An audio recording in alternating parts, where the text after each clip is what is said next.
आखिर चिन्तैले लैजाने तिमी घाममा छाया हो भन्ने गर्थ्यौ निष्ठुरी तिमी घाममा छाया आउँदो रहेछ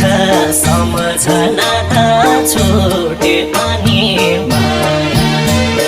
किन मर्छन् ती धोका खाने रहेछ आखिर चिन्तैले